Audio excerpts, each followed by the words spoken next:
दोस्तों, आखिर ज्ञानेश कुमार का नाम लेकर ममता बनर्जी ने क्या कहा? ज्ञानेश कुमार मुख्य चुनाव आयुक्त रहते हुए लगातार किस तरह से विपक्ष और अब विपक्ष की सबसे बड़ी नेताओं में से एक ममता बनर्जी के निशाने पर आ गए हैं। दोस्तों, पश्चिम बंगाल में एसआईआर को लेकर जबरदस्त तरीके से वाद विवाद चल रहा है बीजेपी और तृणमूल कांग्रेस के बीच। कल मैंने आपको एक खबर दिखाई जो कि आपने काफी पसंद भी की। हद तो तब हो गई कि चुनाव आयोग के लिए काम करने वाले जो बीएलओस थे, सरकारी कर्मचारी, टीचर्स थे, वो पहुंच गए चुनाव आयोग के दफ्तर के बाहर और चिल्लाने लगे कि मैं टीचर हूं, मैं कोई बीएलओ नहीं हूं, मेरे बीएलओ की ड्यूटी जो आपने लगा रखी है, इतनी प्रताड़ना मैं कब तक सहूं? मुझे अपना काम भी करना है, ऊपर से मुझे बीएलओ की ड्यूटी भी लगा रखी है और बहुत ही अमानवीय तरीके से हमारे साथ कामकाज हो रहा है। इतना प्रेशर, इतनी गलत तरीके से आप कामकाज हमसे नहीं करवा सकते। ये बीएलओ जो चुनाव की ड्यूटी में ही लगे हैं, चुनाव आयोग के काम में लगे हैं, वही चुनाव आयोग के दफ्तर पहुंच गए। इस बीच ममता बनर्जी ने दोस्तों ज्ञानेश कुमार का नाम लेकर चिट्ठी लिख दी है। दिलचस्प और महत्वपूर्ण बात यह है, उल्लेखनीय बात यह है कि ममता बनर्जी ये चिट्ठी इलेक्शन कमीशन को भी लिख सकती थी, लेकिन यहां पर ममता बनर्जी ने मिस्टर ज्ञानेश कुमार बकायदा नाम लिखकर ये चिट्ठी लिखी है।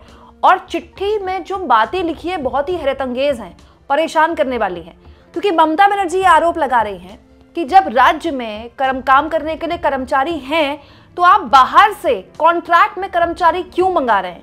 क्या ये इसीलिए किया जा रहा है ताकि एक पार्टी विशेष को फायदा पहुंचाया जा सके? देखिए, अंग्रेजी में ये चिट्ठी है दोस्तों, इसका मैं हिंदी अनुवाद करती हूँ। दोस्तों, दो बातें यहाँ पर ममता बनर्जी ने लिखी है। सबसे पहले मुख्य निर्वाचन अधिकारी द्वारा जिला निर्वाचन अधिकारियों को जो निर्देश दिया है उसका जिक्र यहाँ पर वो करती हैं कि एसआईआर या अन्य चुनावी संबंधी कार्यों के लिए संविदा पर डेटा एंट्री ऑपरेटर्स और बांग्ला सहायता केंद्र के कर्मचारियों को नियुक्त ना करें।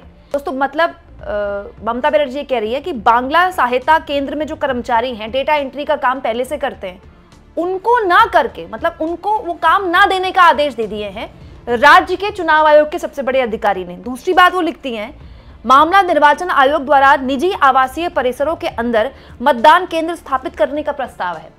जब किसी का एक निजी घर है तो वहां पर आप मतदान केंद्र कैसे स्थापित कर सकते हैं? ममता बनर्जी ने दो प्रमुख बातें उठाई हैं, दोनों बहुत ही महत्वपूर्ण हैं।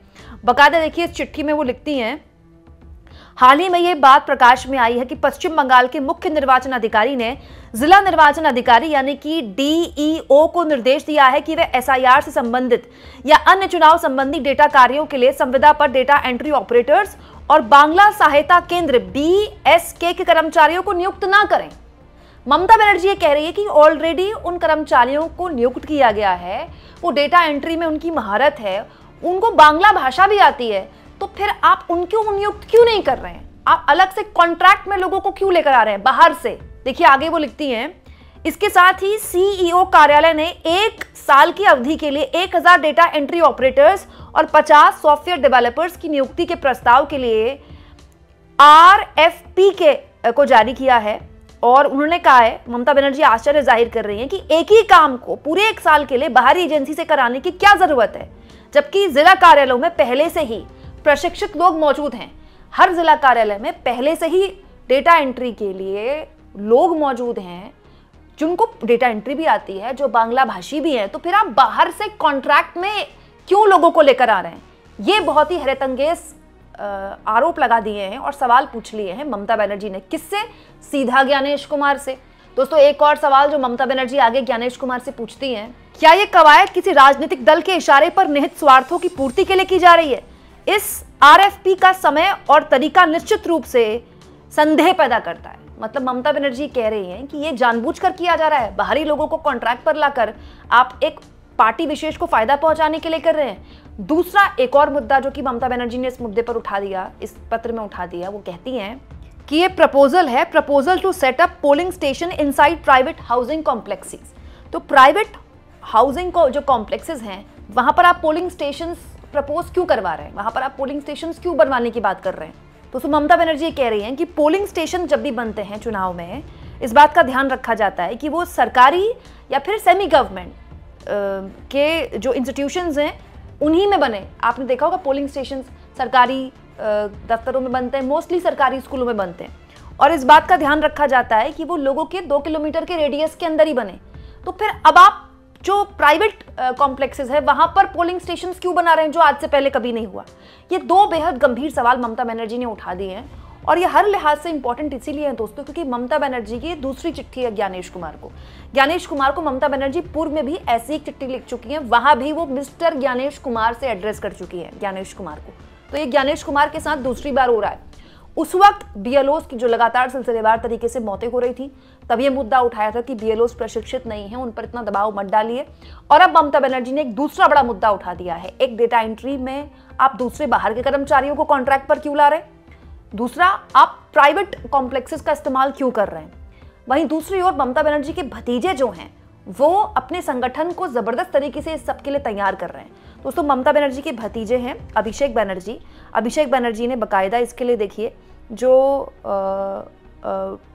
तृणमूल कांग्रेस के पदाधिकारी हैं उनके साथ वीडियो कॉन्फ्रेंसिंग की मीटिंग ली। आप देखिए मीटिंग वो लगातार ले रहे हैं, तमाम पदाधिकारी यहाँ पर वीडियो कॉन्फ्रेंसिंग के जरिए मौजूद है। दरअसल ये ताकत है दोस्तों तृणमूल कांग्रेस की। तृणमूल कांग्रेस का जो कार्यकर्ता है वो बूथ बूथ पर मौजूद है। बहुत तगड़ा संगठन है तृणमूल कांग्रेस का। और बाय डिफॉल्ट होता क्या है दोस्तों, जब आप सरकार में होते हैं तो वैसे भी आपको एक लिवरेज होती है। तो अभिषेक बनर्जी उसी का यहाँ पर इस्तेमाल करते हुए कह रहे हैं, बीजेपी बंगाल का विश्वास नहीं जीत सकी और ना ही हमें बैलेट पेपर में हरा सकी, इसलिए उसने एक कायराना शॉर्टकट अपनाया है। चुनाव आयोग को हथियार बनाकर उनके पक्ष में चुपचाप अदृश्य धांधली का, जब राजनीति विफल हो जाए तो झूठ बोलो, धमकाओ, लोगों की आवाज चुराने के नियम बनाओ। बंगाल को डराया धमकाया नहीं जाएगा। अभिषेक बनर्जी ने यहाँ पर बोला कि किस तरह से वो जनादेश का अपमान नहीं होने देंगे और बूथ लेवल के हमारे जो कार्यकर्ता हैं उनको यहाँ पर वो एक तरह से मीटिंग लेकर बता रहे थे, क्योंकि यहाँ पर अभिषेक बनर्जी कह रहे हैं कि बीजेपी बैलेट पेपर से तो चुनाव हार जाती है तृणमूल कांग्रेस से, तो इसीलिए उन्होंने एक नई रिगिंग का तरीका अपनाया है। ये चुनाव रिग कर रहे हैं चुनाव आयोग को हथियार बनाकर। तो ये भी बात सही है दोस्तों कि तृणमूल कांग्रेस ने बाकायदा अलग अलग शहरों में ग्रामीण इलाकों में भी बूथ्स बनाए हैं, बूथ्स बना रही है, वो छोटे छोटे बूथ बनाए हैं जहां पर जो भी लोग एसआईआर को लेकर डरे हुए हैं वहां पर वो अपनी समस्याएं बता सकते हैं अपने वोटर को बचाने के लिए। दोस्तों इसके अलावा बीएलओस को पीछे पीछे उसके कार्यकर्ता, बाकायदा ऐसी वीडियोस बीजेपी ने शेयर की है कि आगे आगे बीएलओ चल रहे, पीछे पीछे ऑल इंडिया तृणमूल कांग्रेस के कार्यकर्ता चल रहे हैं। तो आप कह सकते हैं कि अलग अलग मोर्चों पर चुनाव आयोग को घेरने का काम ममता बनर्जी के कर रही हैं। ममता बनर्जी की यही खासियत है। बीएलओस पहुंच गए चुनाव आयोग के दफ्तर के बाहर, बीएलओस के पीछे लगा दिए अपने कार्यकर्ता, मीटिंग करके अपने कार्यकर्ताओं को एक तरह से संगठित करने का काम अलग, और चुनाव आयोग पर बार बार नाम लेकर ज्ञानेश कुमार का नाम लेकर चिट्ठियां लिखना अलग। ये बताता है कि हर तरह से ममता बनर्जी एसआईआर के खिलाफ लड़ भी रही है और एसआईआर को डील भी कर रही है। सच्चाई है कि एसआईआर तो हो ही रहा है, अब आप रोक तो सकते नहीं है, तो वहां आप अपने कार्यकर्ताओं को एक्टिव कर देते हैं। और एसआईआर के खिलाफ सुप्रीम कोर्ट पहले ही जा चुकी है टीएमसी और ममता बनर्जी।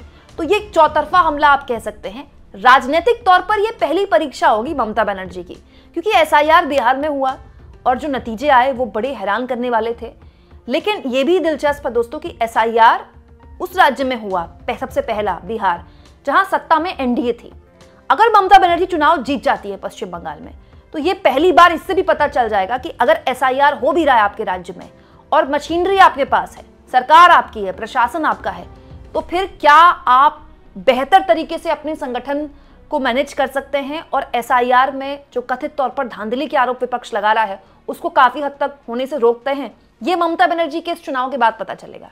आपको क्या लगता है कमेंट बॉक्स में जरूर लिखें और जितना हो सके चैनल को शेयर भी करें और सब्सक्राइब भी।